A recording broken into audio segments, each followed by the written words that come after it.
Good morning, everyone. This is Sunday, January 15th, 2017. We welcome you all to our Sunday morning roundtable. Our subject today is life, and we are recording from Plainfield Christian Science Church Independent in the United States of America. The golden text today is Proverbs. The labor of the righteous tendeth to life.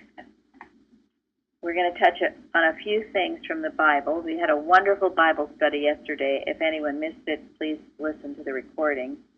Now, Jeremy wrote about this, as well as Bruce, on the forum. Jeremy, you want to mention anything? Well, the fact that the labor of the righteous tendeth to life got me thinking that I certainly saw what I was doing before was not tending to life, and it just was pretty quickly spiraling down. So I'm just really grateful to see here how doing the right thing, focusing on God, you feel the uplift. It's wonderful. Thank you. So it's an important point to remember. When you're living a Christly life, when you are knowing God is your life, you are tending to life.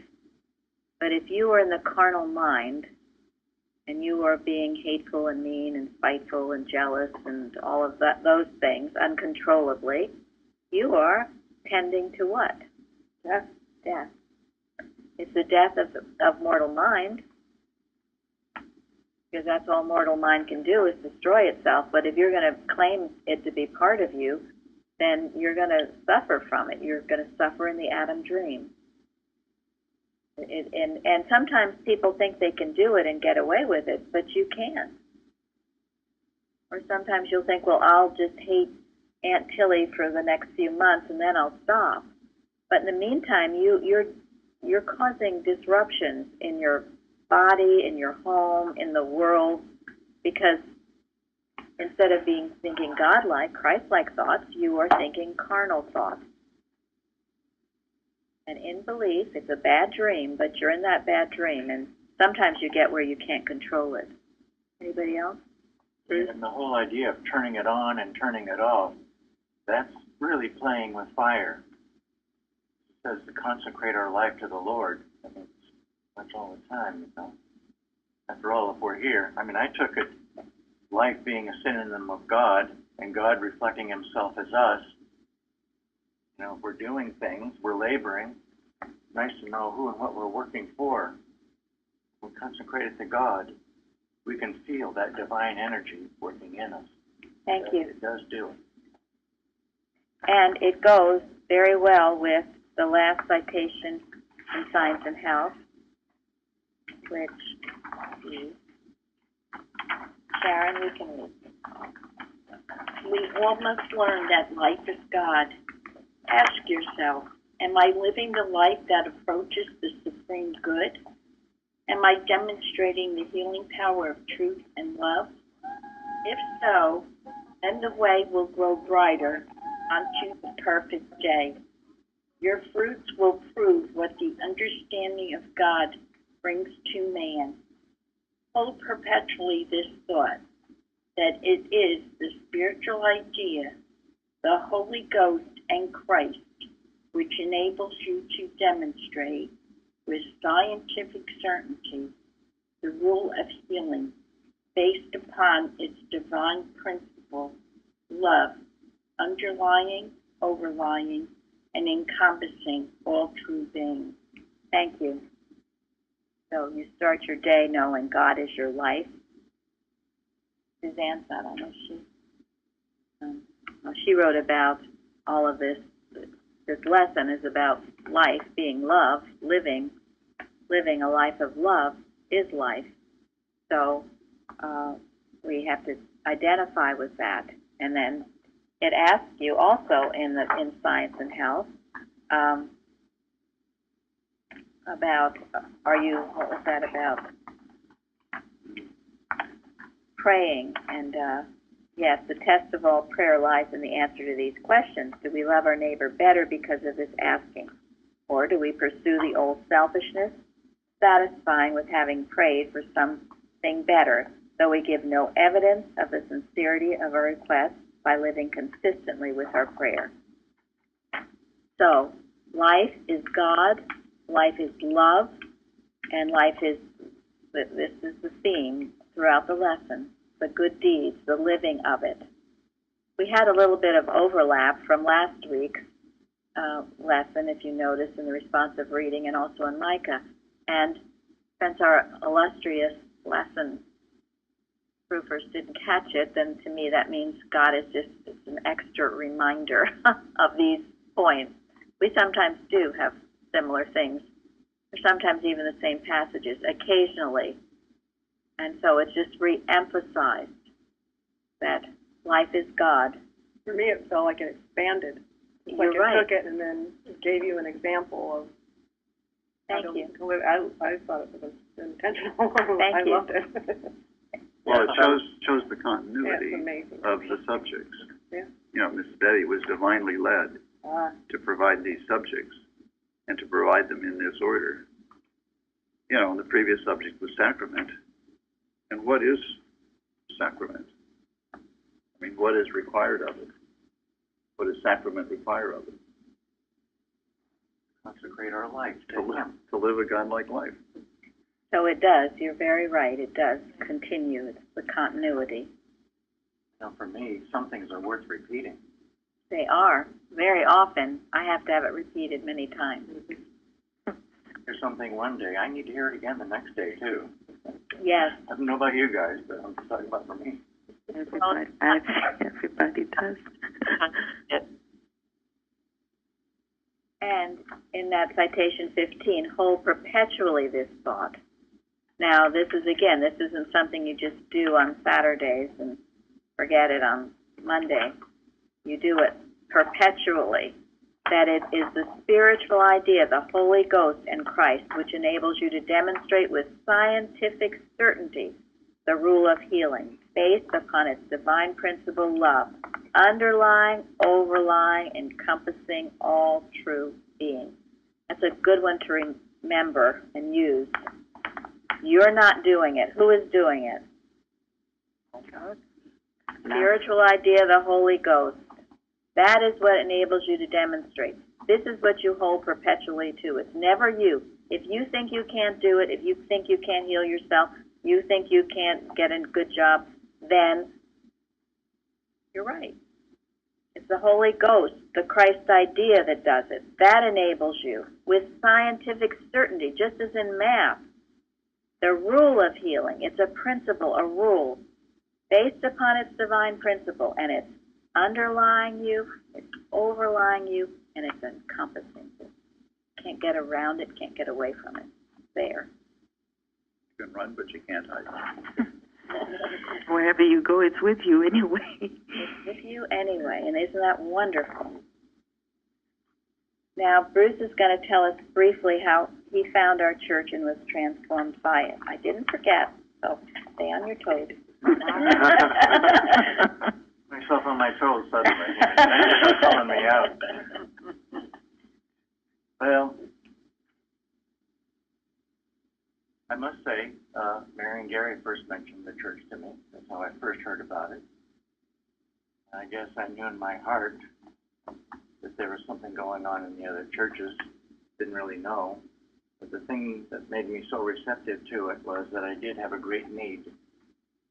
There was a great unfulfilled thing that was making me feel very intent about finding a resolution to it. And I came to this church one cold December time to visit, because I had heard some really good things, and plus I had the opportunity of reading Dominion Within, which touched my heart. I'll never forget that moment. I walked into this church on the very first Sunday service, sat down. There was a woman in the service that passed away. Mrs. Evans, who was our teacher at the time, got up and sat down next to this woman. I didn't really see or hear exactly what was going on, but it was a few moments later, this woman came back to life again. At the end of the service, this woman stood up and sang the last hymn with us. And it was like God was saying to me, do you have any doubts about what's going on here in this church? And if you do, this should answer them for you. Well, I had to go back home, and later that spring I moved to Plainfield. Been part of this church since then. And I must say that in the ensuing time after that, error does try us. We do have testing times. And for me, when I felt like throwing my hands up and walking away for whatever thing was coming up, I remembered this experience. And of course, Jesus' words, by their fruits ye shall know them. I may not understand all that's going on, but I saw a fruit that was unmistakable. The rest is history. And he came from Washington State. He was one of the fishermen that dropped everything and came. And I have to say that Bruce and Gary, too, they had a great love of their home, of the Pacific Northwest. Beautiful area, very different from New Jersey. The snow-capped mountains and hiking and camping and a whole different way of life. But they were willing to leave that all behind and to come here and work for this cause. And they have stayed. And Bruce is Gary's brother, but we really don't see that. You know, we don't. We're all brothers and sisters in this church. So there's not this human personal tie, really. And Bruce came for God, not because of Gary, but for God. And that is true about everyone here. And we've relinquished these so-called human ties. We're all here. And all of you are just as much our brother and sister as any so-called human relationship. So, quite wonderful. I'm grateful. Thank you, Bruce. Oh, okay. Suzanne is here. Okay. Hi, Suzanne. I wanted to mention in the Bible, because it relates to what we're talking about, and I testified to it, when Jesus said to the rich man, who said he had done everything, he did all the commandments, he did it all. I've done all these things from my youth. What lack I yet? And Jesus said unto him, if thou wilt be perfect, go and sell that thou hast, and give to the poor, and thou shalt have treasure in heaven, and come and follow me. And that's a translation of, if thou wilt be perfect, if you will have that spiritual maturity which accompanies a self-sacrificing character. Again, you cannot demonstrate this science unless you are willing to give of yourself, to have a self-sacrificing character. You might come in at first wanting all your healings, you want, but before long, that's got to switch to what you can give. Most of you here absolutely know that. Otherwise, you can't maintain it. So this guy, he did all the right things, literally, and he had the letter, but he needed the spirit, and he wouldn't do it. So he walked away. You didn't see that God keeps giving you stuff. I always think that with that. So what you have, it's not just a limited thing, you know. You can't just sell it today and then you're just done tomorrow. So God keeps giving you things to keep, you know, trading that value for more value. That's right. Blessing. I also think he didn't realize he loved his possessions more than he loved God. He said he obeyed all the commandments, but the first is what? So he was really oblivious to that. Thank you. Yeah, you're right. He had other gods. You're absolutely. And even, you know, if he had just been willing, he might not have had to have done it, just as Isaac had to be willing to sacrifice his son, but then he didn't have to do it. It's the willingness, the absolute willingness that is very important. So, anyway, it's something to ask of yourself. Do you have that self-sacrificing character? And which citation in Science and Health speaks to this?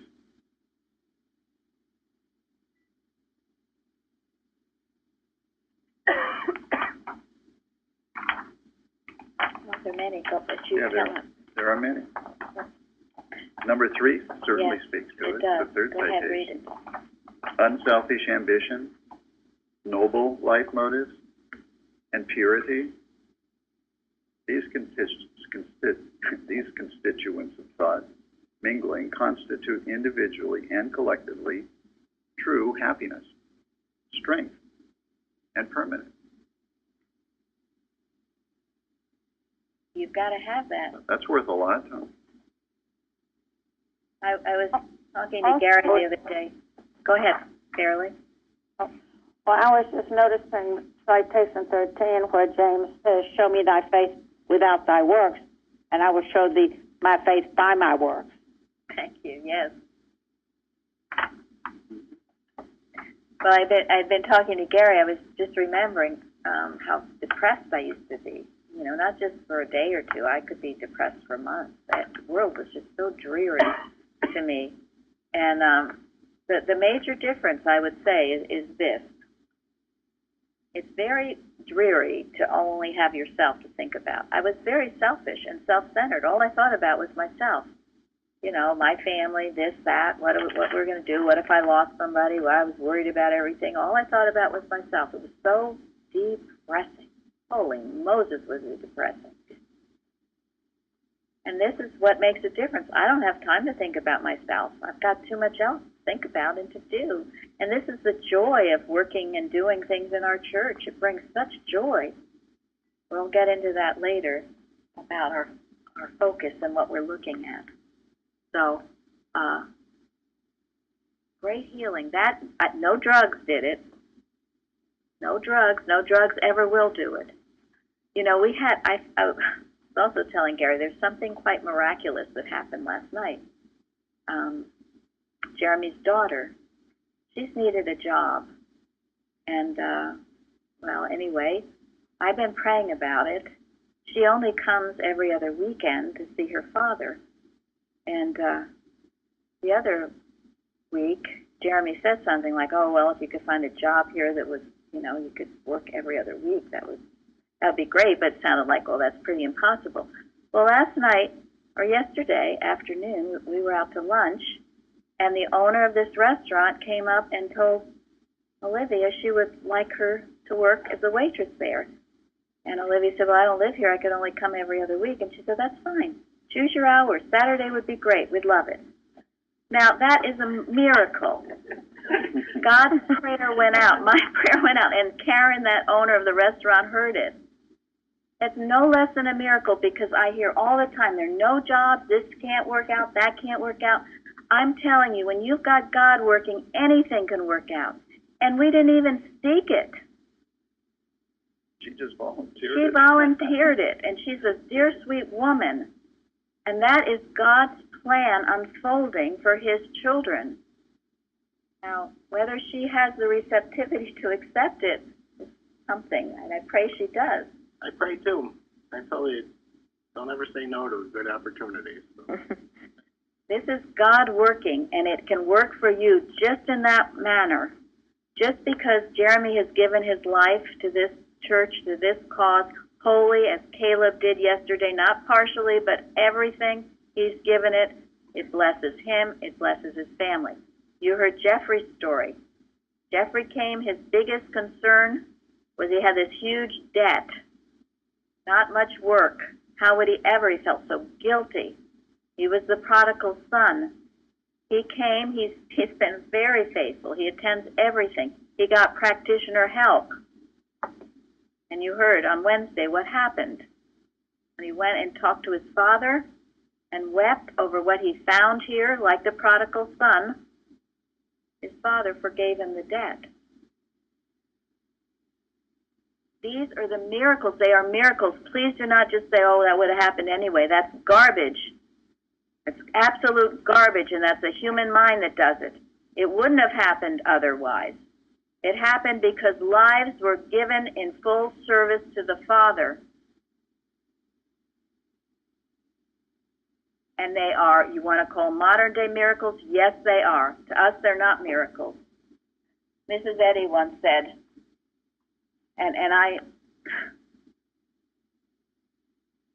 she said that whatever she asked God for, He gave her. There are days, honestly, there's some days I feel that way. Our Father loves you. Our Father, which art in heaven, hallowed be thy name. He loves you. The good that He has for you is unmeasurable. He pours it down to you. As Linda said yesterday, it is the open fount to all. There are just some who go to access it.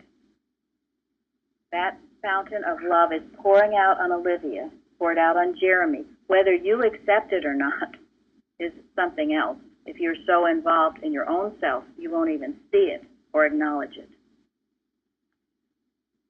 And frankly, we are just scratching the surface of what the goodness that God has for us. And it's also in the lesson, individually, what Gary just wrote. Individually and collectively, true happiness, strength, and permanence. I just want to say it really shows me how it is impersonal. Good is personal. That this kind of stuff could happen to me. I know it can happen to anyone if they wake up to it. It can. Can, and it does. In a way, it's talking about the golden text. I mean, you're doing God's work, you're obeying His commandment, observant of His laws, and it tended your life. Yes. Yeah. I mean, that's what the labor of the righteous is. It's doing right. Standing up for the truth. Standing up for principle. Loving unselfishly. Not complicated. This requires discipline of thought and a pure motive. Love for the truth.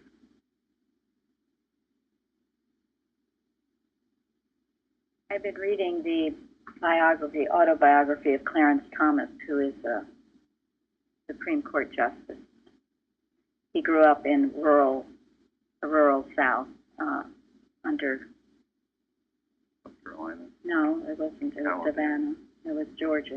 But it doesn't matter. It was, and anyway, under the injustices that the black people have suffered, did suffer, still suffer to some degree down there.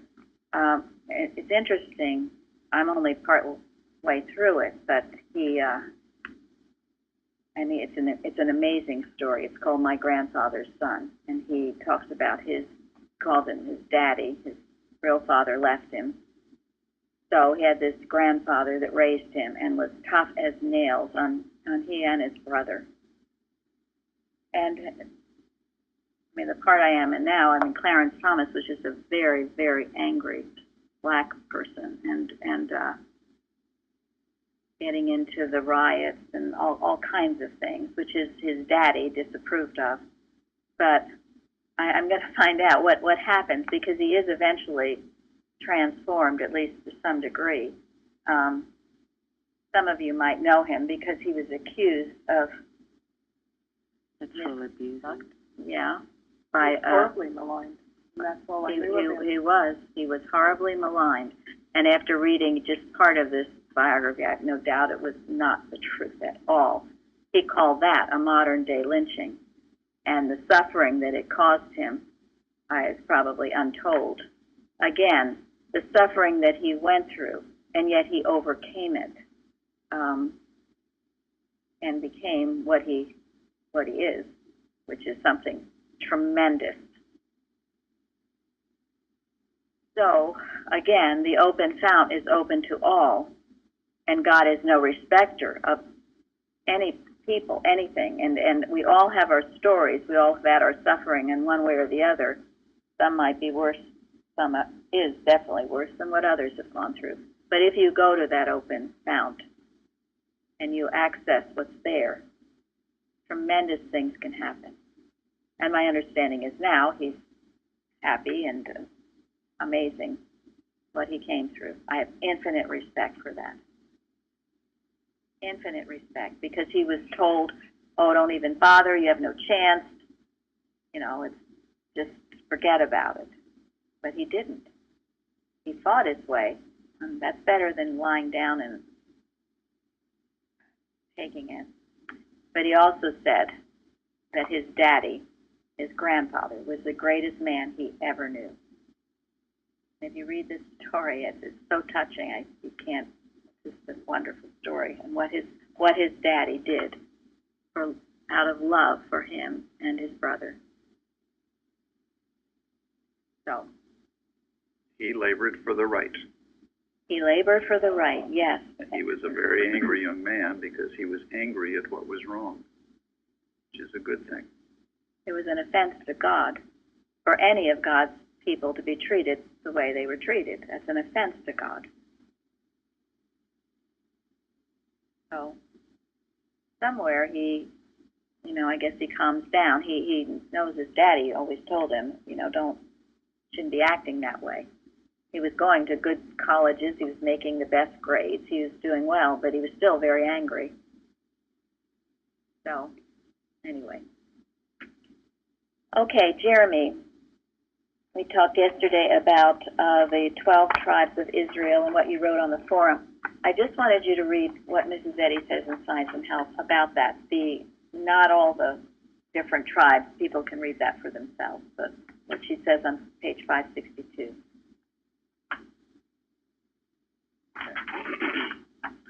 The spiritual idea is crowned with 12 stars, the 12 tribes of Israel with all mortals, separated by belief from man's divine origin and the true idea, will, through much tribulation, yield to the activities of the divine principle of man in the harmony of science. These are the stars in the crown of rejoicing. They are the lamps in the spiritual heavens of the age, which show the workings of the spiritual idea by healing the sick and the sinning, and by manifesting the light which shines unto the perfect day as the night of materialism wanes. Thank you. And how did you connect that? Tell them what you did in the forum. Oh, just Jesus had told his disciples that they would, in the regeneration when the Son of Man shall sit in the throne of his glory, he shall also sit upon 12 thrones, judging the 12 tribes of Israel. When I read that, I realized he's not giving them like a material appointment. He's telling them something symbolic. So I went to Mrs. Eddy's definition of the Jacob's sons in the glossary to see what she said about that. It was really it encompasses all the good and the bad of what we have to judge our thought against. So. Yes, yeah, it was really excellent to see that. And so you can look it over yourself and see the good and the bad, and how the tares and the wheat. We don't let the bad keep in our thought. We replace it with what we know to be true. What I wanted to give you, and I know I've given it to you before, and this was from Mrs. Evans, when you have a great victory, it is a star in your crown of rejoicing. What happened to Jeremy's daughter last night is a star in your crown of rejoicing. You all should be keeping journals and to write things down. When something like that happens, so incredibly God working without a doubt. Because on the other hand, you can hear, oh, well, I can't get a job. There's just no opportunities. I've already heard that there's the area that she lives where her mother, there's no opportunities, nothing there. All these are excuses. They are excuses. So when God works like that, you've got to see it as God's opening. And remember, it is as a star in your crown of rejoicing. Don't ever forget it. What happened to Jeffrey, to be forgiven that debt, that just didn't happen. It is a star in your crown of rejoicing. Years ago, when Mrs. Evans gave this to me, was when I had failed to lock my door, and I came home one afternoon, and there were robbers in the house with pillowcases full of stuff. And I ran up the stairs screaming obscenities, and they ran out the door after dropping all the pillowcases on the floor. She said, "That is a star in my crown of rejoicing. I was never to forget it." And since then I have kept a journal, and you remember the times. Hitherto the Lord has helped me. Hitherto he will. Thank you. Remember it. All right. Anyone want to say anything? Oh, one thing, that word constitute, I didn't look it up again, but years ago I looked it up, and I loved it, because have you heard of constituted orange juice? Constituted? Yes, reconstituted orange juice. Okay, well, reconstituted orange juice is, well, the definition of constitute was, it's what makes a thing what it is. Okay? So, God is what makes you what you are. You're reconstituted orange juice. Well, you're part of Him. You're not Him, but He's expressing Himself through you. So anyway, I just love that thought of being constituted. And that's what the last citation in the Bible is all about. Go ahead, read it. To be not conformed to this world, but be transformed by the renewing, reconstituting of your mind. You may prove what is that good and acceptable and perfect will of God. Thank you. Yeah, I mean, an orange could not make anything less than orange juice, right? Can't make cherry juice. It makes orange juice. Well, you are what God is, reflected by Him, reconstituted, renewed. Perfect, in the perfect. Couldn't be better, can be better. Yes. I like that reconstituted. When I first came here, my life felt so small. And since then it has gotten much bigger. It's truly wonderful, the joy that this life gives us. I put a post-it on the door as the children leave that the end is God in action. Good. Where it's here? At my house. Oh, at your house. Yeah. Oh, good. Yeah, I changed them, but that's the latest one. wonderful. And I know Elizabeth has said that, she pins up on their, where is it, Elizabeth, on your bulletin board or something? Yeah, it's my chalkboard, and I should be more consistent about it, but I would take something from the calendar and put it on there, and then change it out. And it's for everybody to see. Everyone who comes in the house, who walks by. Excellent. These are little ways. I think someone wrote somewhere about how that's how they're using the calendars. That they're just little ways. To me, I think them as little ambassadors. You can pass them around. They have our church website on there. People notice them. I mean, we have them in our house. I know workmen who come in. I can't help but see it. They're little ambassadors. So they're ways, without even saying anything. People notice. And they, just like Benjamin, who changes our church sign, that sign, sometimes that's all the religion some people get, passing that sign, and they read it, and they think about it. Your life might be, I'm saying, your life might be all the religion anybody gets, your expression of the Christ. You might be responsible for bringing them more deeply into the science of being. Okay, it's time now for Linda. You can read citation 4. The sculptor turns from the marble to his model in order to perfect his conception. We are all sculptors, working at various forms, molding and chiseling thought. What is the model before mortal mind? Is it imperfection, joy, sorrow, sin, suffering? Have you accepted the mortal model? Are you reproducing it? Then you are haunted in your work by vicious sculptures and hideous forms. Do you not hear from all mankind of the imperfect model? The world is holding it before your gaze continually. The result is that you are liable to follow those lower patterns, limit your life work, and adopt into your experience the angular outlines and deformity of matter models. Thank you. Yes, go ahead. To remedy this, we must first turn our gaze in the right direction and then walk that way. We must form perfect models in thought and look at them continually, or we shall never carve them out in grand and noble life.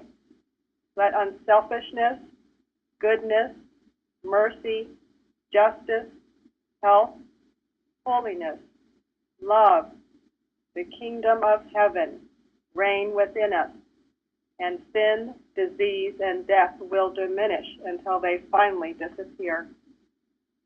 Thank you.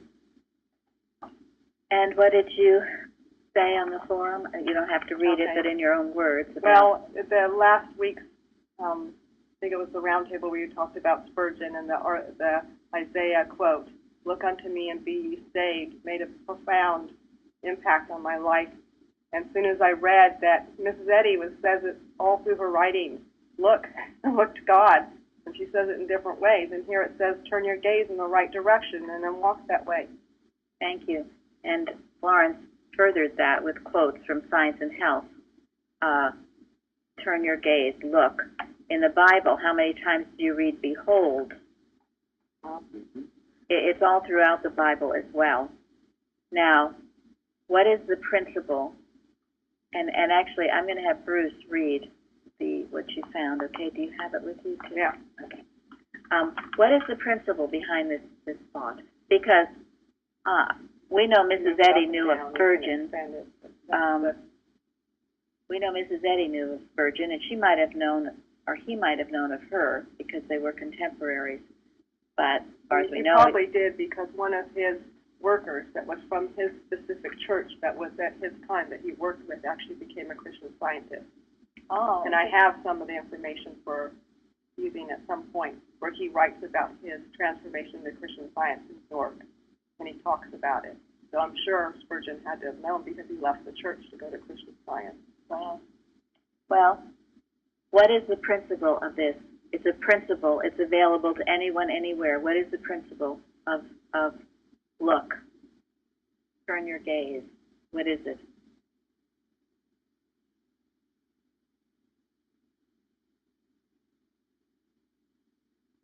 Focus on God. Why? There's also the statement, a man walks in the direction towards which he's looking.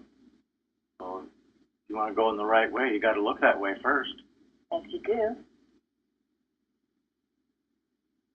When I was learning to drive, my grandfather told me, don't look at potholes because you'll run right into them. That's Miss Betty is certainly telling you. But what is the nature of animal magnetism? Mesmerizing. Mesmerism. Looking at it. Yes. It's mesmerism, hypnotism. It's a serpent. It gets you looking at it. That's why you turn your gaze from it. There's tremendous power in that. It's a law and a principle of the universe. If you have a problem, stop looking at it. Turn your thought to God.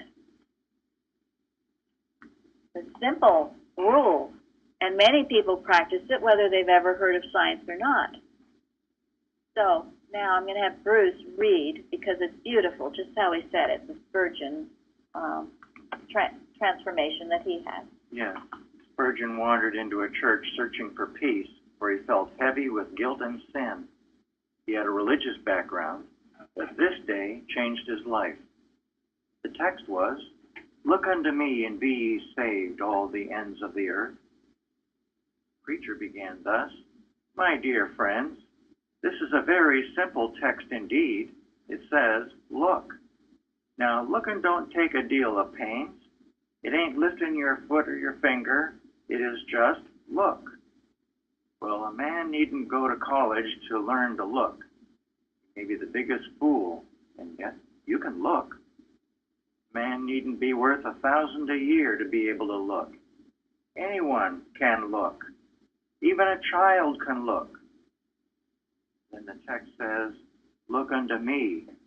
I," said he in broad Essex, "many are ye are looking to yourselves, but it's no use looking there. You'll never find a comfort in yourselves. Some of ye say, we must wait for the Spirit's working. You have no business with that just now. Look to Christ. The text says, look unto me." He had gone to about that length and managed to spin out 10 minutes or so. He was at the end of his tether. Then he looked at me under the gallery, and I dare say, with so few present, he knew me to be a stranger. Just fixing his eyes on me, as if he knew all my heart, he said, "Young man, you look very miserable." Well, I did, but I had not been accustomed to have remarks made from the pulpit on my personal appearance before. It sounds like Mrs. Evans. Brings back memories. However, it was a good blow, struck right home. He continued, "And you always will be miserable, miserable in life, miserable in death, if you don't obey my text. But if you obey now, this moment, you will be saved." Then, lifting up his hands, he shouted, as only a primitive Methodist could do, "Young man, look to Jesus Christ. Look, look, look. You have nothing to do but to look and live." I saw at once the way of salvation. I know not what else he said. I did not take much notice of it. I was so possessed with that one thought, like as when the brazen serpent was lifted up. The people only looked and were healed. So it was with me. I had been waiting to do 50 things, but when I heard that word, look, what a charming word it seemed to me. Oh, I looked until I could almost have looked my eyes away. There and then the cloud was gone. The darkness had rolled away. That moment I saw the sun, and I could have risen that instant and sung with the most enthusiastic of them, of the precious blood of Christ and the simple faith which looks alone to him. Oh, that somebody had told me this before. Trust Christ, and you will be saved. That is quite beautiful. Thank you for finding that, Linda.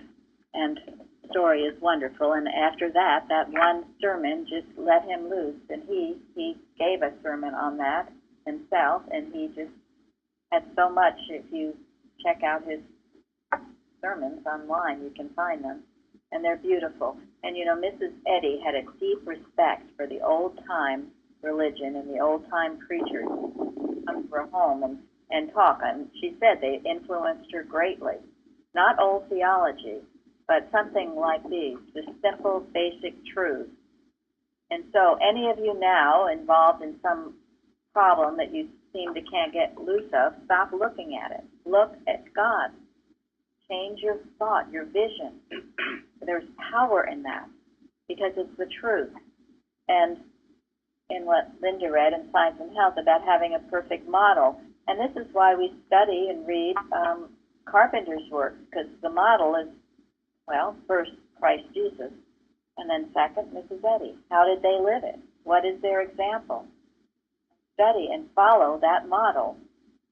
And keep your eyes focused, because as she says in this verse, there's so many other things that are trying to get your attention, and that you mustn't look at. So, as some of you know, this past week, Gary and I were in Boston.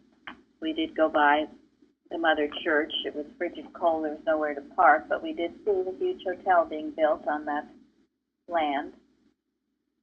It was unbelievable. A big hotel and a condominium and everything else. It was a big going on behind the church, but you can see it rising up. What And kind of hotel is it? Just someone else's hotel? That's at someone else's hotel. Evidently, they sold the property to, Either sold it or they're leasing it yeah, to them. for money. For money. But they're financially strapped in Boston. Oh, yeah. But why? I mean, the Sunday school, which looks like an outer space building, a big concrete building that they built, I don't know how many years ago, lies empty because there's so few students. They brought it back to the basement of the mother church, which is actually where Gary and I. And that big, tall administration building that they spent $88 million on is practically empty. And Florence said she's been to the museum. What did you say, Florence? They made a museum. So they made one. No, I said, after I looked around, I sat down and I said, well, what is this all about? Because frankly, I had been to Longyear that same day, and I felt I gained more from there than this big marble everywhere building with what really did. I didn't see much. That's all I can say. The purpose was to perpetuate the copyright, and they had to make it public in order to do that. And that was the way to make it public. Wow. That's my understanding from their own words. Right. It's an immoral purpose in putting it together. Yep. And I've also heard it, that it's closed most of the time. I can't even find it. The few times we've been there, we've seen a sign for it, but I don't know where it is. And even the mother church itself is closed most of the time. There are only certain days that you can go in, and then you have to have a tour. It's not just open to the public, which my understanding is it once was. Anyway, so from there we went to Longyear, and that has beautiful things about Mrs. Eddy, and Gary was urging them to remain independent. We'll see. Anyway, they had a special exhibition on Pleasant View, and they have these beautiful quotes on the wall. And I'm going to read to you tonight, or today, this morning. I'll just read one of them. They always pick out beautiful things. They're from prose work. And this was from Mary Baker Eddy, Message to the Mother Church, 1901, page 34. Finally, brethren, wait patiently on God. Return blessing for cursing. Be not overcome of evil, but overcome evil with good. Be steadfast, abide, and abound in faith, understanding, and good works. Study the Bible and the textbook of our denomination. Obey strictly the laws that be, and follow your leader only so far as she follows Christ. Words to live by. Yes. Thank you. Thank you all. Thank you. Thank you. Thank you. Okay. Thank you all. Thanks.